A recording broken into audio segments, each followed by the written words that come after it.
आत्मा कौन से प्रोसेस से परमात्मा बनती है, वह विकास क्रम, वह एवोल्यूशन किस तरह से होती है, किस तरह से पत्थर को तराशते तराशते वो परमात्मा का स्वरूप प्रकट होता है, कहाँ से अशुद्धि को दूर करना है और कहाँ पर जो शुद्धि है उसे मेंटेन रखना है। और जो आत्मा इस प्रोसेस से गो थ्रू हो जाता है, वही आत्मा एक दिन परमात्मा बनता है।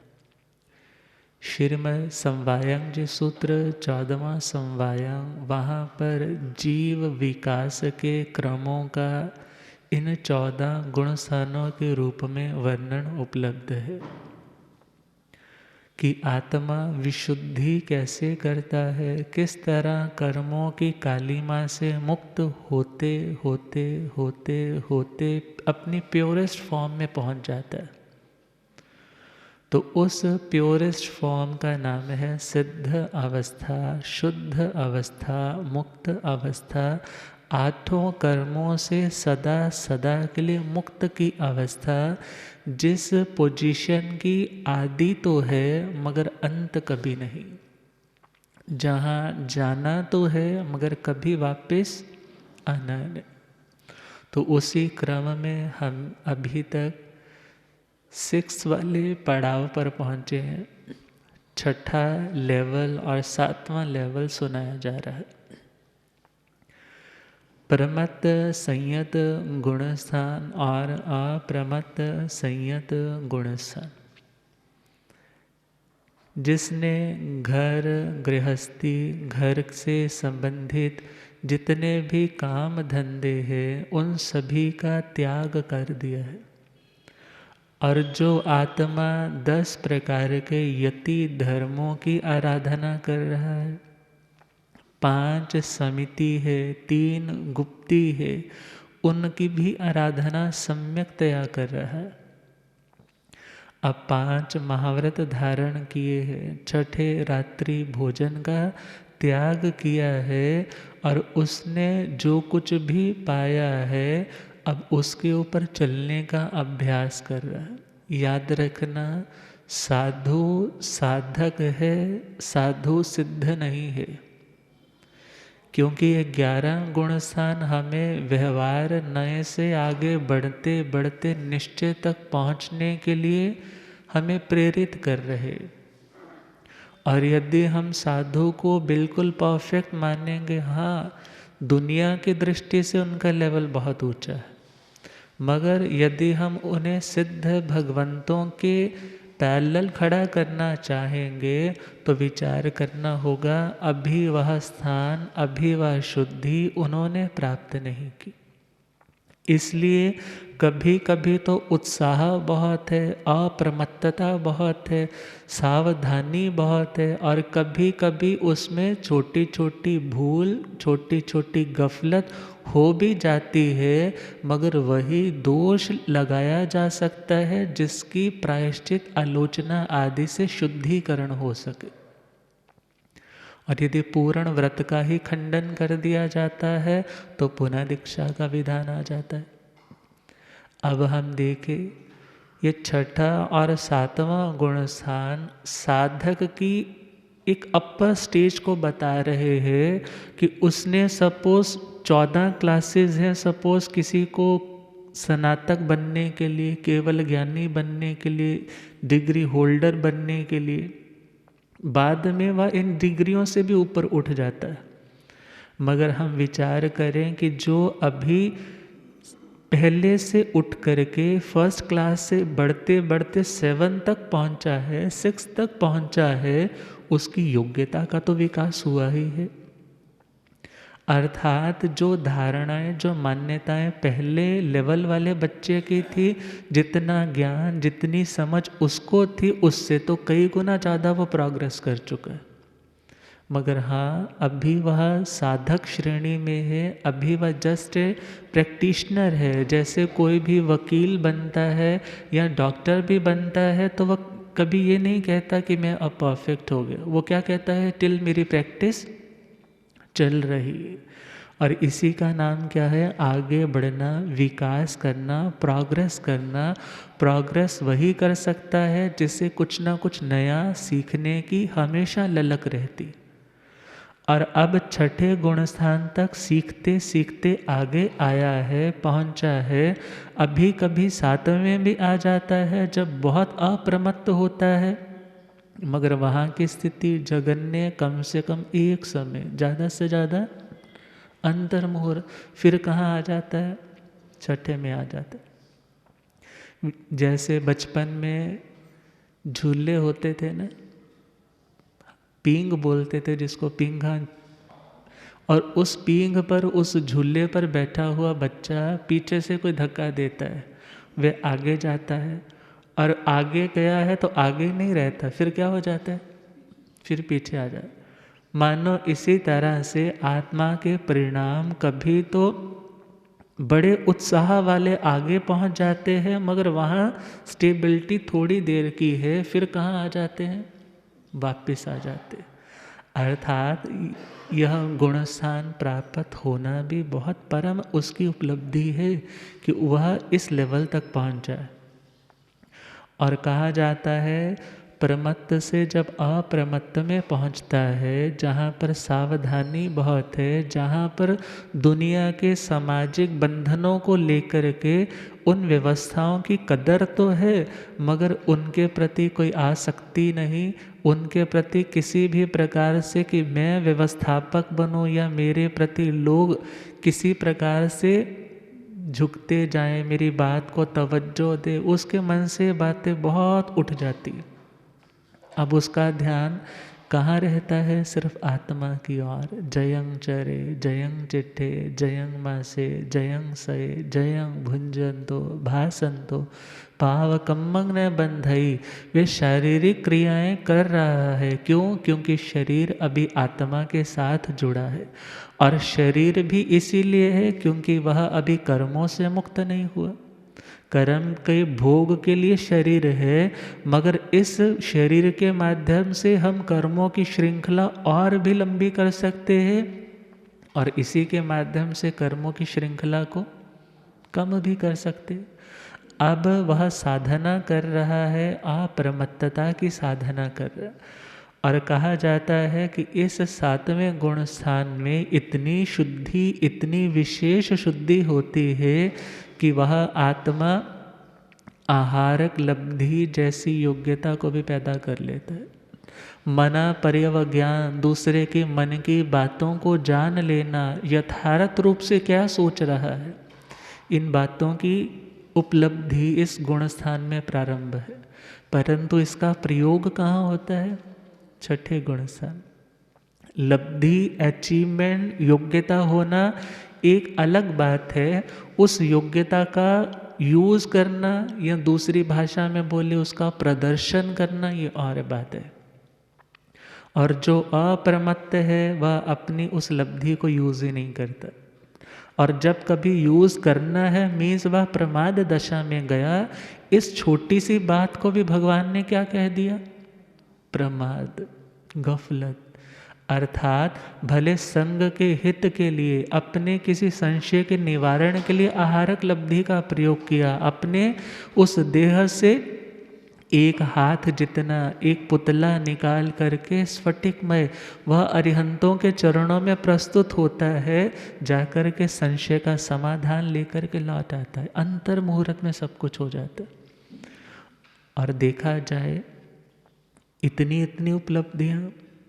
और कहा जाता है सातवें गुण स्थान में आयुष्य कर्म का प्रारंभ नहीं करता।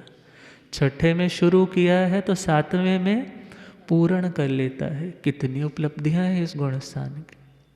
अब हम देखें कि इस गुण स्थान में, छठे में, सातवें में, छठे में तो हमने सुन लिया था कहाँ कहाँ से आता है, कहाँ कहाँ जा सकता है। अब सातवें में देखें कि इस सातवें गुण स्थान में इनकमिंग, डायरेक्ट इनकमिंग 6 स्थानों से। वह पहला है फर्स्ट गुण स्थान, दूसरा गुण स्थान, चौथा गुण स्थान, पांचवा, छठा और आठवां। और चले गति बढ़े तो कहा जाता है यह 8वें में बढ़े, और गिरे तो यह 6ठे में आए, और यदि काल कर जाए तो क्या बोले, चौथे गुण स्थान में। अब हम यहाँ पर देखें, यहाँ पर कहा है आगति पहले गुण स्थान से, सीधा क्या पहले गुण स्थान से 7वें में? मन में संशय तो आ जाता है, मगर इसका निवारण है। सपोज किसी व्यक्ति ने, किसी आत्मा ने चारित्र तो ग्रहण किया है। क्या ग्रहण किया है? चारित्र तो ग्रहण किया है, 5 महाव्रत भी पाल रहा है, इरिया समिति, भाषा समिति, एषणा समिति, आदान भंडमत निक्षेपणा समिति, उच्चार प्रश्रवण समिति, मन गुप्ती, वचन गुप्ती, काया गुप्ती, 10 प्रकार के यति धर्मों की भी आराधना कर रहा है। जितने भी बाह्य रूप से रूल्स एंड रेगुलेशंस है, रिचुअल्स है, वो सारे फॉलो कर रहा है, मगर भीतर सम्यक तो नहीं है। भीतर मन में ये विश्वास नहीं है मैं जो कर रहा हूँ वो मेरी आत्मा का मोक्ष का कारण बनेगा, परंतु या तो किसी कारण से बन बैठा है, या दूसरों को पराजित करने के लिए, उनके सिद्धांतों को जानने के लिए, उनके भीतर घुसने के लिए बाहर से वेश तो धारण कर लिया है, मगर अभी भीतर वो श्रद्धा नहीं है। परंतु गुणस्थान कौन सा है? पहला गुण। बाहर से क्रिया कांड बहुत ऊंचा पाल रहा है, मगर गुणस्थान कौन सा है? पहला गुण। और कहा जाता है उस आत्मा को कभी ऐसा रियलाइज हो जाता है कि मैं जिस मार्ग पर बढ़ रहा हूँ वही मार्ग सत्य है, वही मार्ग मेरी आत्मा के कल्याण का कारक है, और वह आत्मा उन दर्शन त्रिक को शुद्ध करते हुए सीधा फर्स्ट से कहाँ शिफ्ट हो जाता है? 7वें वाले गुण स्थान में। पहले उसने बाहर से चारित्र ग्रहण किया था, मगर चारित्र की भी इम्पोर्टेंस कब है? जब उसके साथ सम्यक तो जुड़ा हुआ। मगर हाँ, चारित्र ग्रहण किया था तो उसका फर्स्ट से 7वें में शिफ्ट होना भी तो इजी हो गया। कुछ कर रहा था, बाह्य क्रियाएं भी कर रहा था, तो उस आत्मा को जैसे ही सम्यक तो मिला तो वह सीधा कहाँ पहुँच गया? सपोज श्रावक बन गए, बाहर से तो नियम व्रत ग्रहण कर लिए, मगर भीतर से श्रद्धा ही नहीं है।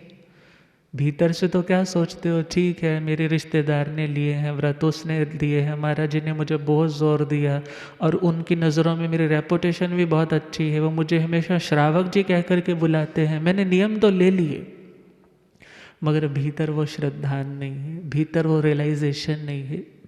अभी उसका गुणस्थान कौन सा है? पहला गुण स्थान, मिथ्या दृष्टि गुण स्थान।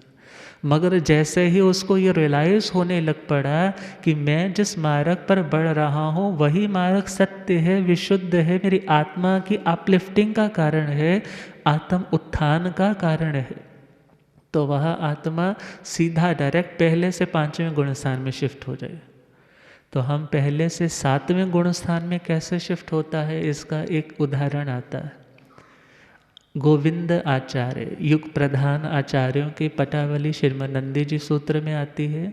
वहाँ पर आचार्य श्री गोविंद जी का वर्णन आता है, जो बौद्ध धर्म में दीक्षित थे, बौद्ध धर्म को अच्छे से फॉलो करते थे, और उस टाइम में अपनी परंपरा को ज़्यादा स्ट्रांग सिद्ध करने के लिए, अपने अहम को पुष्ट करने के लिए, और पब्लिक को अपने साथ अटैच करने के लिए, अपनी फैन फॉलोइंग बोलो तो उसको बढ़ाने के लिए शास्त्रार्थ होते थे, डिबेट्स होती थी, और जो उस डिबेट में हार जाता फिर उनके जितने भी मत को मानने वाले लोग हैं वे सारे के सारे किस में शिफ्ट हो जाते? जो विजेता है। तो उस टाइम में श्रमणों में और बौद्धों में शास्त्रार्थ चल रहा, परंतु क्या हो रहा है, बार बार वे आर्य गोविंद हार जाते। जब उस शास्त्रार्थ में उन्हें डिफीट का सामना करना पड़ता है, अब उन्होंने क्या सोचा, ये लोग किसी को अपने सिद्धांत ऐसे समझाएंगे नहीं, बताएंगे नहीं, अपना ज्ञान जो भीतर की बातें हैं वो नहीं बताएंगे। इसलिए भीतर को समझना है तो भीतर घुसना होगा, मगर भीतर घुसना है तो उन जैसा बनना भी तो पड़ेगा। अब क्या सोचा कि मैं जैन श्रमण दीक्षा ग्रहण करूँगा, और उन्होंने जैन श्रमण दीक्षा, जैन भागवती दीक्षा अंगीकार कर ली, मगर श्रद्धा नहीं है। गुणस्थान कौन सा है? पहला।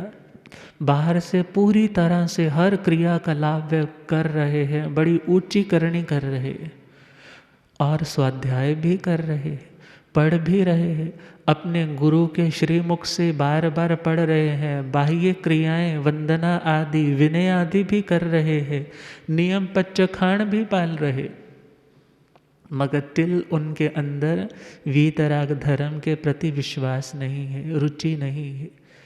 और कहते हैं पढ़ते पढ़ते, चिंतन करते करते, अनुप्रेक्षा करते करते एक दिन रियलाइज हो गया। क्या रियलाइज हुआ? अरे जिस मार्ग को मैं झूठ समझ रहा हूँ, जिस मार्ग की कमियां ढूंढने के लिए मैंने दीक्षा ली है, वास्तव में ऐसा अनुपम मार्ग कहीं और नहीं।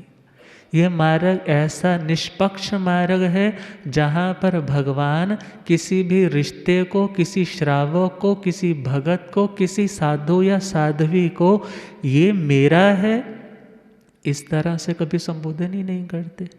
और यदि मेरे को मानने वाला है तो उसके कर्म यूं ही कट जाए ऐसा भी नहीं है, बल्कि कर्म की थ्योरी को बड़े अच्छे से फॉलो किया जा रहा है, बड़ी निष्पक्षता से किया जा रहा है, और जो कर्मों के आवरणों से मुक्त है उसे भगवान का दर्जा दिया जा रहा है। ऐसा शुद्ध सात्विक मार्ग जहाँ अहिंसा की आराधना है, जहाँ सत्य की आराधना है, जहाँ चोरी का पूर्णतया त्याग है, एक तिनका भी जमीन पर पड़ा है तो बिन आज्ञा से उठाने की कभी साधु हिम्मत नहीं करता, और पूर्णतया निर्दोष सदाचार की आराधना कर रहा है, ब्रह्मचर्य की आराधना कर रहा है, और आसक्ति से ऊपर उठ करके, उस मूर्छा से ऊपर उठ करके परिग्रह का त्याग कर रहा है। ऐसा शुद्ध मार्ग मुझे मिला, परंतु मैं देखो कैसा, मैं कमियां ढूंढने के लिए साधु बन गए। आज जैसे ही रियलाइज हुआ तो मन के तरंगे, मन के तार क्या गुनगुनाने लगे कि जो वीतराग परमात्मा फरमाते हैं वही सत्य है, वही अवितत है, अर्थात वही यथार्थ है। और मन को जैसे ही पश्चाताप हुआ, अपने गुरुजी के चरणों में आ गए, कहने लगे गुरुजी मुझे दीक्षा दो। क्या कहा? गुरुजी मुझे दीक्षा दो। गुरुजी कहने लगे अरे तूने तो दीक्षा ले रखी है, फिर तू दोबारा दीक्षा की बात क्यों कर रहा है? सारी बात उन्होंने बताई कि मैं बिन श्रद्धा के तो साधु बाह्य दृष्टि से बना था, मगर भीतर से श्रद्धा नहीं आई थी। और जैसे ही श्रद्धान आया तो पहले गुणस्थान से सीधा कहाँ शिफ्ट हो गए? सातवें गुणस्थान, अप्रमत्त संयत गुणस्थान। और जब तक उत्साह बना हुआ है तब तक तो यह गुणस्थान है। और कभी कभी प्रमाद ऐसा उदय में आता है कि उत्साह थोड़ा मंद पड़ने लग जाता है। व्यक्ति जिस कार्य को बड़े ही विवेक, यत्न, सावधानी से कर रहा था, वहाँ कुछ ना कुछ अब ढील आने लग पड़ी। मगर गुणस्थान कौन सा आ गया? छठा गुणस्थान। और देखा जाए इन छठे सातवें गुणस्थानों के लिए ही तो कहा जाता है कि नारकी इस गुणस्थान में कैसे आएगा।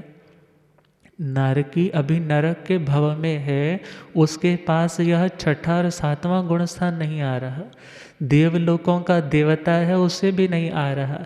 त्रियंच वाला 5वें तक तो आ सकता है, मगर छठे सातवें में वो भी नहीं आ सकता। अब विचार करना है, सिर्फ मनुष्य को ऐसा उत्तम श्रेष्ठ दर्जा दिया, ऐसी उसकी पोजीशन भगवान ने बताई कि हे आत्मा, यदि तुम परमात्मा बनना चाहते हो तो उस परमात्मा स्वरूप तक पहुंचने का चारों गतियों में से कौन सी गति आवश्यक है प्राप्त करनी? मनुष्य गति। मनुष्य में ही इतना विवेक, इतनी जागृति और इतनी अपरमत्तता आ सकती है, मगर त्रियंचों में वह सर्वविरति नहीं आ सकती। अब सर्वविरति की अपेक्षा से यह छठा और सातवां गुण स्थान है।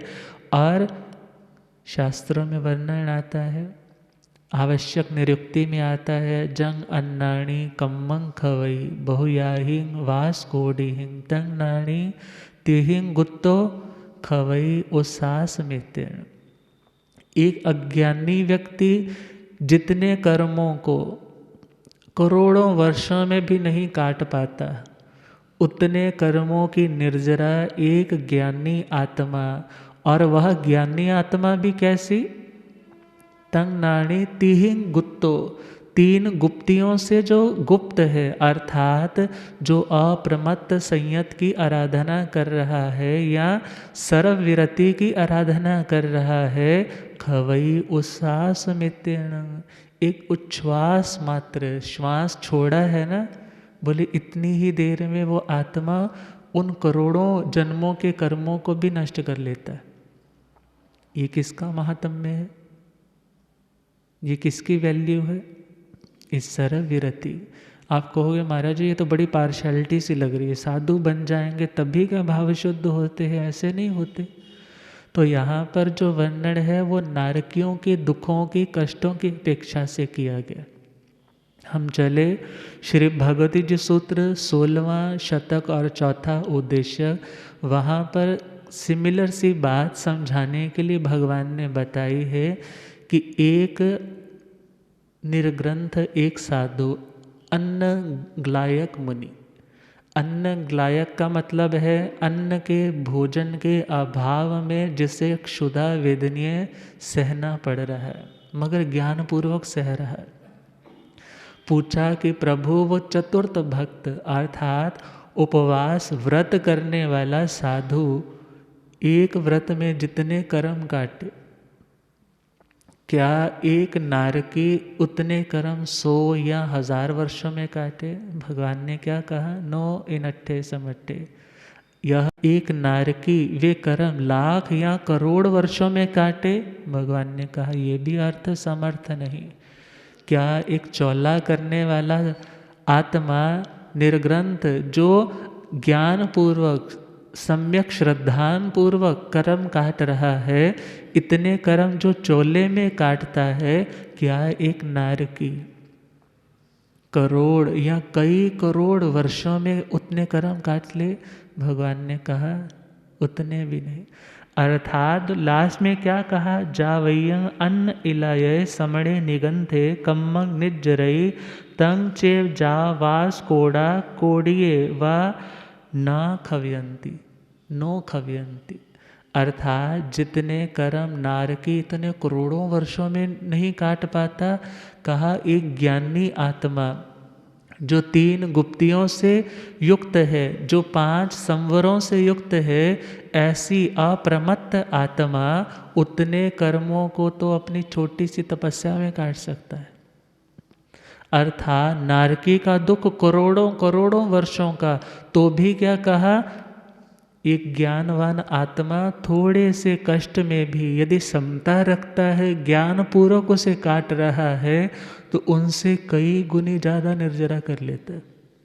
अब ये महत्व, यह डिफ्रेंशिएशन किस कारण से दी गई है?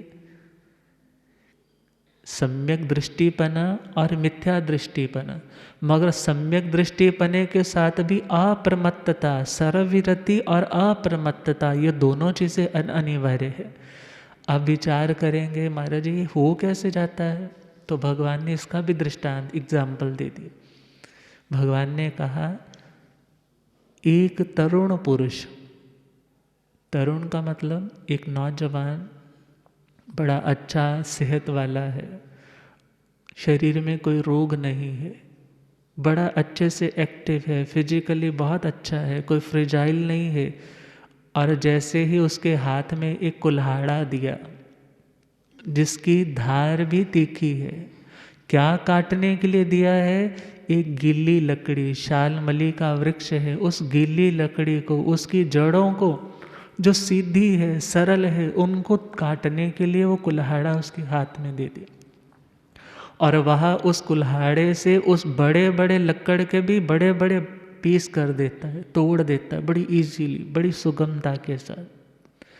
और वहीं पर दूसरा दृष्टांत दिया, कोशाम्भ वन की, जो कोशाम्भ वृक्ष की लकड़ी है, सूखी है, जड़ उसकी कैसी है? टेढ़ी मेढ़ी है, गांठों वाली है। और उस गांठों वाली लकड़ी को एक वृद्ध पुरुष, जिसके मुंह से दांत गिर चुके हैं, जिसके सिर के बाल भी मानो अब सफ़ेद क्या उड़ ही चले हैं, और शरीर में रोग भी लगे हैं, फिजिकली भी जो बड़ा वीक है, और मेंटली भी जो हमेशा फ्रस्ट्रेटेड रहता है, ऐसे व्यक्ति के हाथ में एक कुल्हाड़ा है। कुल्हाड़े की जो धार है वो भी कैसी है? धार कुंठित है, मीन्स वो धार टूटी हुई, धार तीखी नहीं, धार अच्छे से बनाई नहीं गई। और उस कुल्हाड़े को लेकर के हाँफते हाँफते, हुंकार करते करते, बड़ा जोर लगा करके वो उस गांठों वाली लकड़ी को काटना तो चाहता है, मगर फिर भी उससे वो अच्छे से कटती नहीं। या जहाँ पर हम देखें तो एक कर्म तो ऐसे हैं जो मंद रस वाले हैं, गाढ़े कर्म नहीं है, मगर उसको तोड़ने वाला कौन है? विशुद्ध परिणामों की धार वाला। उसके पास कुल्हाड़ी कौन सी है? उसके पास कुल्हाड़ी है शुद्ध विचारों की, परम शुद्ध विचारों की। उसकी साधना इतनी उत्कृष्ट है कि वह उन कर्मों की लकड़ियों को झट झट झट झट करते काटता जा रहा है, मगर जिसके परिणाम भी इतने शुद्ध नहीं और कर्म भी बहुत चिकने हैं, कर्म भी बहुत गाढ़े हैं, वो आत्मा जिसके परिणाम भी इतने शुद्ध नहीं है, धारा भी जिसके कुल्हाड़े की टूटी हुई है, फिर वह उन लकड़ियों को काट नहीं पाता, मीन्स उन कर्मों को काट नहीं पाता। इसलिए भगवान ने क्या कहा?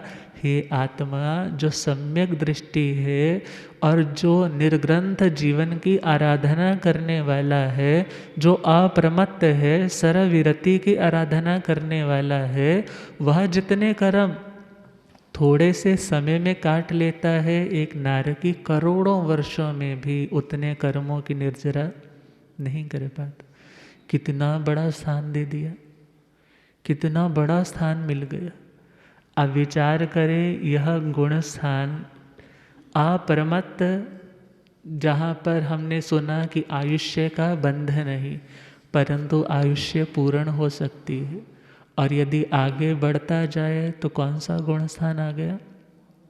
8वां गुण स्थान। क्या नाम है उसका? निवृत्ति बादर गुण स्थान।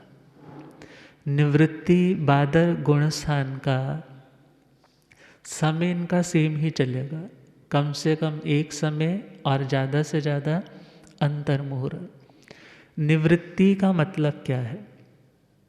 थोड़ा सा कठिन लग रहा होगा कि महाराज जी थोड़ा सा मुश्किल वाला कॉन्सेप्ट आपने स्टार्ट कर लिया, मगर एटलीस्ट अपनी आत्मा की किस तरह से एवोल्यूशन होती है, उस परमात्मा दशा तक पहुंचने का प्रोसेस क्या है, सुना होगा, कुछ तो समझ में आएगा।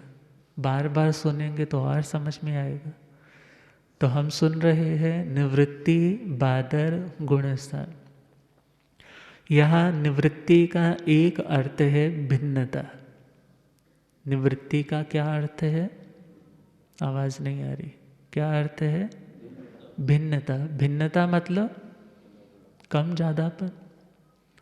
अब भिन्नता में देखें तो भिन्नता किस चीज़ की? तीनों कालों में इस गुण स्थान में होने वाले जो जीव हैं, तीनों कालों में, भूत में, भविष्य में, वर्तमान, तीनों कालों में होने वाले जो जीव है, और वो एक सीढ़ी पर है, सपोज करो एक सीढ़ी बहुत लंबी है, जैसे गंगा जी के घाट पर जाते हैं ना, हर की पैड़ी कितनी कितनी लंबी वो चलती जाती है। अब सपोज एक सीढ़ी है और वो सीढ़ी बहुत लंबी है और उस सीढ़ी पर बहुत आत्माएं खड़ी भी हैं, परंतु उस एक लेवल पर, एक स्टेप पर और एक ही समय भी कैसा सेम, जैसे सपोज 1 सेकंड बोला है तो 1 सेकंड, उसी 1 सेकंड में सबके परिणाम, उनके विचार, उनके भीतर के अध्यवसाय नोट करने हैं। सपोज हमारे पास मीटर भी है, कैसा चल रहा है, तो भगवान ने क्या कहा कि इस गुण स्थान में आने वाली उन आत्माओं की एक समय में, जो एक समयवर्ती आत्माएं हैं, इतनी सारी आत्माएं हैं, परंतु उनके परिणामों में, विचारों में बहुत भिन्नता होती है, असंख्यात गुणी भिन्नता भी होती है। और देखा जाए इसी निवृत्ति का मतलब है भिन्नता, कि यहाँ पर एक स्टेप पर रहने वाली और उसी एक टाइम में भी उन लोगों के विचारों में सिमिलैरिटी नहीं होती। जैसे बोलते हैं ना, घर तो एक ही है, बैठे भी सारे इकट्ठे हैं, मगर सबकी राय क्या है, सबकी राय अलग अलग है। और यह साधना के शिखरों तक पहुंचने के लिए चले हैं, और इस गुणस्थान को अपूर्वकरण भी कहा जाता है। क्या कहा जाता है? अपूर्वकरण, अर्थात ऐसी आराधना जो पूर्व में, जो पहले कभी नहीं की, अर्थात ऐसे विशुद्ध परिणाम इस गुणस्थान में आते हैं कि वह आत्मा फिर आगे बढ़ने के लिए तैयारी करता है। क्योंकि यहाँ से 2 चीज़ें प्रारंभ होती हैं। कितनी चीज़ें? 2 चीज़ें। कौन कौन सी? उपशम श्रेणी और क्षपक श्रेणी। उपशम श्रेणी का मतलब है, जैसे जंक्शन होता है ना, जैसे जंक्शन से इधर से भी गाड़ी जाती है, उधर से भी गाड़ी जाती है। अब सपोज करो एक ट्रैक तो ऐसा है कि जहाँ पर जाकर के भी रास्ता ही बंद है, वापस ही लौटना पड़ता है।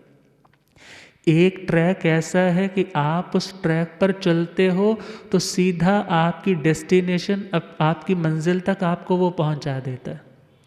उपशम वाला तो अपने उन कषायों को क्या करता जाता है? दबाता जाता है। और शपक वाला उन्हें क्षय करता जाता है। उपशम वाले के लिए बोला जाता है, जैसे आपने अंगारों के ऊपर राख डाल दी, राख डाली है तो क्या हुआ है? अंगारे बुझे नहीं है, वो ढके हैं। जैसे ही हवा चलेगी वो आग फिर से भड़क जाएगी। और शपक का मतलब क्या है? आपने पानी डाल करके उन अंगारों को बुझा दिया। और याद रखना है, जो 8वें से बढ़ेगा आगे, यदि उपशम करते हुए, उपशांत करते हुए आगे बढ़ रहा है, तो 11वें में पहुंच करके सीधा फिर बैक रिटर्न करेगा। परंतु जो शपक करते हुए उन कषायों की अग्नि को बुझाते हुए आगे बढ़ रहा है, फिर वह 11वें में पहुंच जाएगा ही नहीं, सीधा स्किप कैसे करेगा? 10वें से सीधा 12वें, क्षीण मोहनीय गुणस्थान। एक है रोग को दबा देना। कुछ दवाइयाँ होती हैं जो रोगों को जस्ट थोड़ी देर के लिए रिलीफ देने के लिए आपको शांति मिल गई कि मेरा रोग कुछ टाइम के लिए ठंडा हुआ। मगर बहुत बार क्या होता है, वही दवाइयाँ ऐसी रिएक्शंस देती है कि बाद में वही रोग एग्रावेट होकर के बढ़ कर के आत्मा को परेशान करता है। और कुछ लोग होते हैं जिनके पास धैर्य है, जिनके पास समझ है, वो क्या कहते हैं, हमें जड़ को उखाड़ना है। हमने ऊपर ऊपर से तो काट दिया, मगर जड़ को नहीं निकाला तो यह तो विष का पौधा दोबारा से बढ़ता जाएगा और उसके फल, उसके परिणाम मुझे दोबारा से भोगने पड़ेंगे।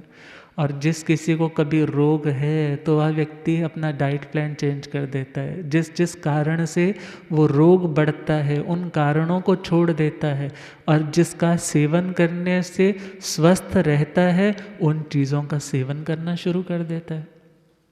तो शपक वाला था उस रोग की जड़ को उखाड़ रहा है, मगर उपशम वाला उसको जस्ट दबा रहा है।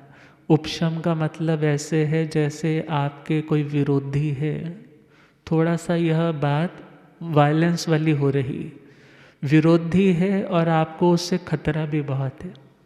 खतरा बहुत है तो वह राजा लोग पहले क्या करते थे, जिससे खतरा है बोलते थे इस रास्ते के रोड़े को क्या कर दो, कांटे को निकाल दो। अर्थात जिसने तो उस शत्रु को नष्ट ही कर दिया, फिर उसे आगे चिंता नहीं होती थी मैं इजीली आगे बढ़ जाऊं।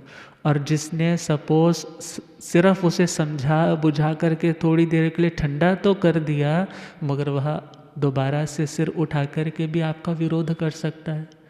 इसी प्रकार उपशम वाले ने तो उन कषायों को क्या किया है, समझा बुझा कर के बस ठंडा कर दिया, थोड़ी देर तो चुप रहे। सपोज एक डॉर्मेंट स्टेट होती है, डॉर्मेंट हाइबरनेट की स्थिति होती है, जहाँ पर बर्फ़ें पड़ती है, जहाँ पर वो पूरी पूरी लेक्स जम जाती है, वहाँ की मछलियाँ बहुत सी मर भी जाती है, मगर बहुत सी ऐसी होती है जो हाइबरनेट हो जाती है। हाइबरनेट का मतलब है वो जीवित तो है, मगर उनका श्वासोश्वास, उनके दिल की धड़कन बहुत धीरे बहुत धीमे चल रही है। मगर जैसे जैसे सूर्य आएगा, तपेगा, स्कॉर्चिंग हीट आएगी और वह बर्फ़ पिघलने लगेगी और वे दोबारा से मूवमेंट करना स्टार्ट कर दे। ये उपशांत करना भी जस्ट लाइक उसको डॉर्मेंट करना, मगर जैसे ही वो कर्म उदय में आएंगे, दोबारा से वो मछलियों की तरह वो कर्म जैसे ही हिलने लगेंगे, आत्मा को परेशान करेंगे और दोबारा से उसको नीचे की ओर धकेल देंगे। तो हम देखें ये 8वां गुण सा निवृत्ति बादर गुण सा। एक मीनिंग समझ लग गया ना, निवृत्ति का मतलब भिन्नता। दूसरा निवृत्ति का मतलब होता है निवृत्त हो जाना। निवृत्त हो जाना मतलब फ्री हो जाना। कहते हैं ना मैं वेला हो गया, अब तो बस कुड़ी ब्याह थी, मुंडा ब्याह था, बेटा ब्याह दिया, बेटी ब्याह दी, अब हम फ्री हो गए, निवृत्त हो गए काम धंधे से। अब बोले सामायिक स्वाध्याय करेंगे। खैर प्लानिंग्स है, परंतु गारंटी तो 1 मिनट की भी नहीं है कि आगे क्या होने वाला है। तो खैर निवृत्त का मतलब है उस चीज़ से फ्री हो जाना। तो निवृत्ति बादर गुणसान का मतलब है जहाँ पर बादर कषाय निवृत्त हो गए। बादर का मतलब है बड़े बड़े।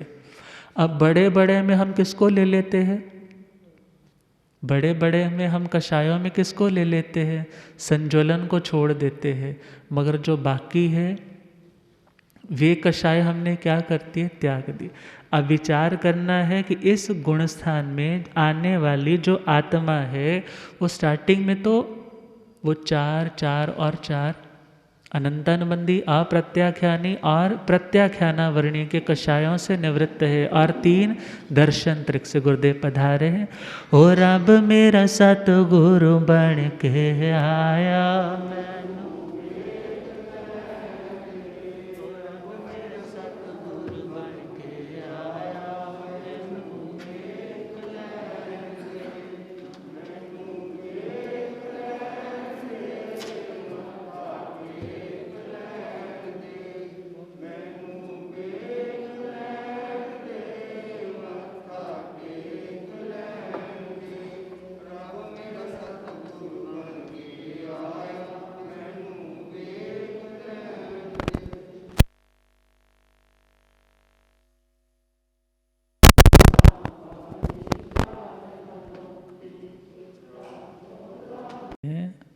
आठवां गुण सा निवृत्ति बादर गुण। 4 अनंतानुबंधी के कषाय, 4 अप्रत्याख्यानावर्णी के कषाय और 4 प्रत्याख्यानावर्णी के कषाय, और 3 इसके साथ कौन से है, दर्शन मोहनीय की प्रकृति। ये सारे के सारे 15 जब निवृत्त थे तब कौन सा गुणसान आया, ये 8वां गुणसान। और इसमें 5 चीज़ें अपूर्व होती। कितनी चीज़ें, 5 चीज़ें। अपूर्व का मतलब है, बहुत बार लोग क्या कहते हैं, हमने ऐसा भोजन कभी खाया ही नहीं। हमने महाराज जी जो आज सुना ना, वैसा तो हमने लाइफ टाइम में कभी सुना ही नहीं। अपूर्व का मतलब है जो कभी आपके साथ घटित ही नहीं हुआ पूर्व में, पूर्व आपकी हिस्ट्री में वो घटना कभी घटित नहीं हुई। और इस गुण स्थान में भी वो 5 अपूर्व घटनाएं हुई। पहला है अपूर्व स्थिति घात। अपूर्व स्थिति घात का मतलब है इस गुण स्थान में परिणाम इतने विशुद्ध, इतने श्रेष्ठ बन जाते हैं कि स्थिति अर्थात जिस कर्म की स्थिति सपोज 1000 साल की थी, कष्ट उसने बहुत देना था, परंतु उस स्थिति को क्या कर दिया, मानो 5 मिनट में कन्वर्ट कर दिया। लंबी स्थिति को क्या कर दिया, छोटी स्थिति में कन्वर्ट कर दिया। अपूर्व रस घात। रस का मतलब है उस कर्म की जो पोटेंसी थी, जो उसकी फ्रिक्वेंसी थी। कई तो बार आपके सिर में दर्द इतना जोर का होता है, आप कहते हैं मन करता है दीवार में टक्करें लगाओ, और कभी सिर दर्द हुआ भी और आपको पता भी नहीं चला। अर्थात जिस कर्म की फ्रिक्वेंसी बहुत तीव्रता से आनी थी, लाइक भूकंप का झटका एक तेजी से आता है और एक कम आता है, तो इस स्थिति में आत्मा अपने उन शुभ अध्यवसायों से, विचारों से, परिणामों से उस कर्म की तीव्रता को क्या कर देता है, मंद, कम कर देता। अपूर्व गुण श्रेणी। गुण श्रेणी का मतलब है कि जैसे अभी कर्म 2 उदय में आए, अगले ही समय में 4, अगले ही समय में 16, अर्थात बढ़ते बढ़ते असंख्यात गुणी निर्जरा प्रति समय होती है। इस तरह से कर्म दलिकों के निषेक की रचना करना। कर्म दलिकों के निषेक की रचना का मतलब है इस तरह से उन कर्मों की व्यवस्था करना कि वो अभी तो सपोज इतने आए और उसके बाद इतने उठाए और उसके बाद उतने उठाए, इस तरह से लाइन में रखना। लाइक एक शूट करने वाला व्यक्ति उसको शूट कर रहा है, तो पहले 2 को शूट किया, फिर 4 आ गए, फिर 16 आ गए, परंतु यहाँ पर वह हिंसा वाली भावना नहीं, कर्मों को दूर करना। और इस गुण स्थान में अपूर्व गुण श्रेणी, इस तरह की व्यवस्था की जाती। और आगे चले तो अपूर्व गुण संक्रमण। संक्रमण का मतलब है कन्वर्ट करना, एक्सचेंज करना। लाइक जैसे असातावेदनीय वाले कर्म थे, उसको किस में कन्वर्ट कर दिया, सातावेदनीय कर्म में कन्वर्ट कर दिया। जिस कर्म ने दुख देना था उस कर्म को किस में कन्वर्ट कर दिया, सुख देने वाले। और चले तो अपूर्व बंध, अर्थात पहले तो कर्मों की स्थिति हम बहुत लंबी बांधते थे, मगर इस गुण स्थान में जब इतनी तैयारी, इतने विचार शुद्ध है, तो कर्मों की स्थिति भी जो बुरे वाली सपोज बंधी भी होगी तो वो कितनी होगी, बहुत थोड़ी। अपूर्व बंध।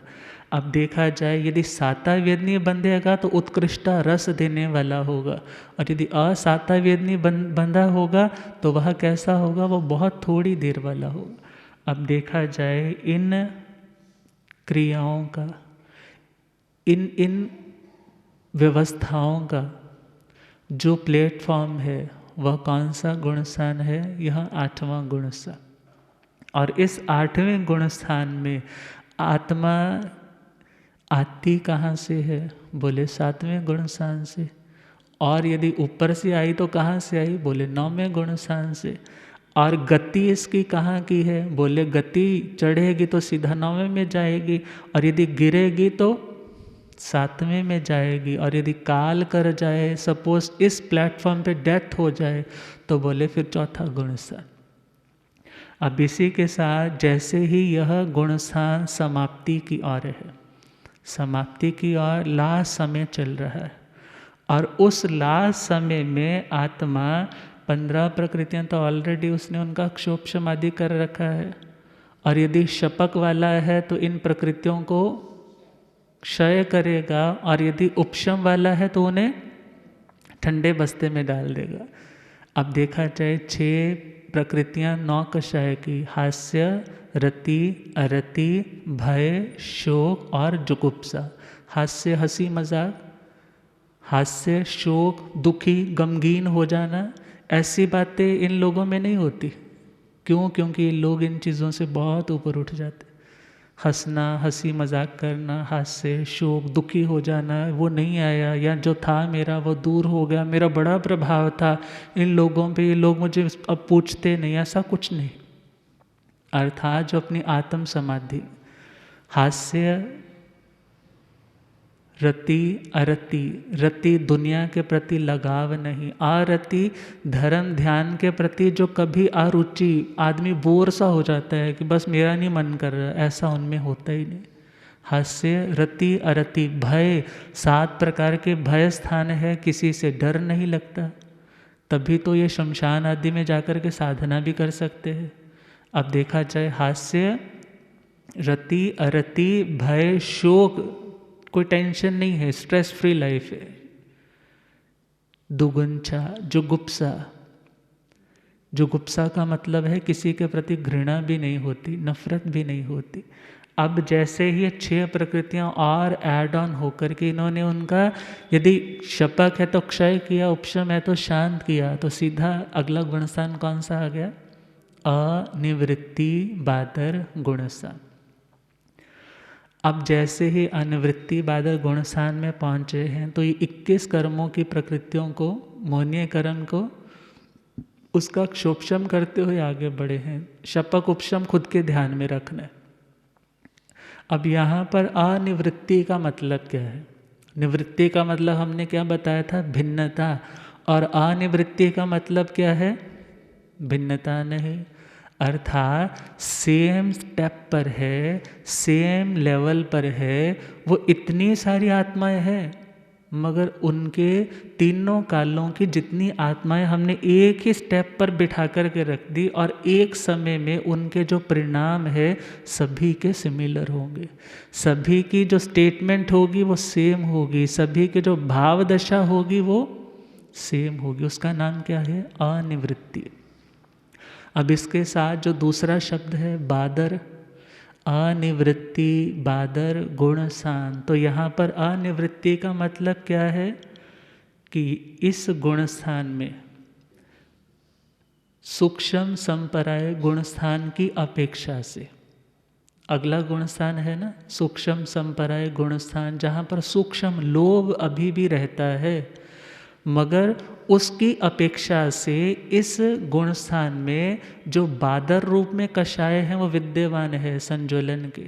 भले लास्ट वाले समय में उनको क्षय करके आगे बढ़ेगा, मगर उसकी अपेक्षा से कंपैरिजन करें अगले गुणस्थान से, तो इसमें बादर का मतलब है स्थूल, उसकी अपेक्षा से बड़े वाले पुद्गल इसके पास ऑलरेडी है, मगर यदि हम इसको 8वें वाले से कंपेयर करेंगे तो उसकी अपेक्षा से इसकी शुद्धि बहुत है, विशेष शुद्धि। अब देखें दोनों अर्थ हो गए हमारे, अनिवृत्ति बादर गुणस्थान। अनिवृत्ति का मतलब है अभिन्नता यहाँ पर, और दूसरा अनिवृत्ति बादर का मतलब है सूक्ष्म संपराय गुणस्थान की अपेक्षा से इसके पास अभी बादर कषाय मौजूद है, इसलिए क्या बोला? अनिवृत्त, निवृत्त नहीं हुए वो बादर कषाय। अब जैसे ही इस गुणस्थान का जो लास्ट वाला समय आया, तो उस लास्ट वाले समय में बोला जाता है उपशम वाला है तो उपशांत करेगा, शपक वाला है तो क्षय करेगा। किसको करेगा? 3 उन संज्वलन की भेदों को। कौन से संज्वलन का? क्रोध, मान और माया। उसका उपशम वाला है तो उसको दबा देगा, शपक वाला है तो उसे नष्ट कर देगा। और उसके साथ 3 वेद मोहनीय, स्त्री वेद, पुरुष वेद, नपुंसक वेद। उन नपुंसक वेद स्त्रीलिंग वाले जो एक दूसरे के प्रति आकर्षण आदि की भावनाएं है, इस गुणस्थान में क्या हो जाती है? वो भी समाप्त हो जाती। और जैसे ही ये काम किया तो कितने हो गए? 21 + 3 + 3 27। 27 प्रकृतियों का यदि उपशम किया है तो कहाँ पहुँचे हैं? अभी सूक्ष्म संपराय गुणस्थान में। शपक किया है तो भी वहाँ पर है। तो अब सूक्ष्म संपराय गुणस्थान है। संपराय का मतलब वैसे संसार होता है, संपराय का मतलब कषाय होता है, मगर देखा जाए तो इस संसार यात्रा में परिभ्रमण करवाने वाला मूल रूप से कौन है? कहते हैं लोभ। कौन सा कषाय है मेन? कहा जाता है लोभ कषाय है। और वह लोभ कषाय के लिए तो भगवान ने क्या कहा था? जहाँ लाहो तहाँ लोहो, लाहा लोहो पवड्ढई। जहाँ लाभ है वहाँ लोभ है, और लाभ से लोभ बढ़ता चला जाता है। और इस लोभ की अभी विद्यमानता है, मगर दुनिया जैसा लोभ नहीं है। लोभ है मगर वह बहुत सूक्ष्म अंशों में है, और बड़े सूक्ष्म रूप में बड़ा मंद लोभ का उदय है। और इस गुणस्थान का नाम क्या है? सूक्ष्म संपराय गुणस्थान। और इस गुणस्थान में आता कौन है? कहा 9वें गुणस्थान वाला या 11वें गुणस्थान से जो गिरेगा वह आत्मा। और गति आगे बढ़े तो बोले ये 11वें गुणस्थान तक बढ़ेगा, और 9वें गुणस्थान में भी जा सकता है, और काल कर जाए तो 4थे गुणस्थान में भी। शपक वाला होगा वो तो बढ़ेगा ही बढ़ेगा। और टाइम ड्यूरेशन इसकी कितनी है? कहा एक समय जगन्य उत्कृष्ट अंतर्मुहूर्त। और जैसे ही इसी गुणस्थान के लास्ट वाले समय में उस आत्मा ने जो एक सूक्ष्म लोभ रखा था उसको अभी दबाया है, तो कौन सा गुणस्थान आ गया? 28 प्रकृतियों का उपशम किया तो कौन सा गुणस्थान आया? उपशांत मोहनीय गुणस्थान। मोहनीय कर्म की जितनी प्रकृतियां थी, 16 तो कषायों के हो गए, 9 कषाय हो गए, और 16 और 9 कितने हो गए? 25 हो गए, और 3 दर्शन त्रिक हो गए। ये 28 प्रकृतियां शांत की तो कौन सा गुणस्थान आया? 11वां गुणस्थान। और यदि क्षय करके आता तो 11वें में नहीं आना था, सीधा 12वें में, जिसका नाम है क्षीण मोहनीय गुणस्थान। और उपशांत दशा वाला आत्मा जिसने उपशम श्रेणी की है उसका गिरना निश्चित है, उसे वापस रिटर्न करना ही करना है। उसकी आगति तो 10वें गुण स्थान की है, और गति उसकी फिर 10वें स्थान की। गिरते गिरते बहुत गिर सकता है। और कहा काल करे तो 4था गुण स्थान है, और उसी गुण स्थान में यदि काल करे तो डायरेक्ट कहाँ है? अणुत्तर विमानों में उसका जन्म है। मगर विचार करना है, इस गुणस्थान को यथाख्यात वीतराग गुणस्थान भी कहा जाता है, परंतु यह उन मोहनीय कर्म की प्रकृतियों की उपशांतता की दशा है, क्षीणता की दशा नहीं है। इसलिए यह अंतर मुहूर्त भर रहा और फिर वापस जो क्षीण करते हुए आगे बढ़ेगा, फिर उसे वापस लौटने की कोई ज़रूरत नहीं, बल्कि वह मोक्ष प्राप्त करके अपनी आत्मा को सिद्ध बुद्ध और अमर स्थान तक पहुंचाने में सक्षम हो पाएगा। तो आज के लिए हम अपने कॉन्सेप्ट को यहीं कंप्लीट करने जा रहे हैं। और इतना ध्यान रखना है, जो आत्मा उपशम श्रेणी करता है, एक जिंदगी में ज़्यादा से ज़्यादा 2 बार आगम की मान्यता, और संपूर्ण भवों की अपेक्षा से चले तो 4 बार, और लास्ट वाली जो श्रेणी होगी वह शपक श्रेणी होगी, उपशम श्रेणी नहीं होगी। मगर कर्म ग्रंथों ने थोड़ा इससे भिन्न माना है कि जिस जन्म में उपशम हो उस जन्म में दूसरी बार शपक भी हो, परंतु इसका निराकरण हमारे पास भगवती जी का 9वां शतक और 3रा उद्देशक, जहाँ पर असोचा सोचा केवली का वर्णन आता है, वहाँ पर बताया है जो आत्मा लास्ट में शपक श्रेणी का आरोहण करती है तो उस जन्म में उपशम श्रेणी नहीं करती। तो वहाँ से सिद्धांत बन गया कि जिंदगी में ज़्यादा से ज़्यादा कितनी बार उपशम श्रेणी? 2 बार, और सभी जिंदगियों की अपेक्षा 4 बार, और 5वीं बार कौन सी श्रेणी? शपक श्रेणी। और जिस जन्म में उपशम श्रेणी है उस जन्म में शपक श्रेणी नहीं है। और हमारी ज़िंदगी में उपशम सम्यक तो मैक्सिमम 5 बार आ सकता है, और ये उपशम श्रेणी वाला कॉन्सेप्ट ये 4 बार है। थोड़ा सा ही डिफरेंस रहता है तो वो याद में रखना है। अब थोड़ा सा ही शेष है, वो कल संक्रांति भी है। भले समय ज़्यादा लग रहा है, परंतु समय इसीलिए लगाया जा रहा है क्योंकि गुरुदेव ने आज्ञा की है कि इसको आप कंप्लीट कीजिए। तो इन्हीं मंगल कामनाओं के साथ आज के वक्तव्य को यह विश्राम देते हुए ओम शांति।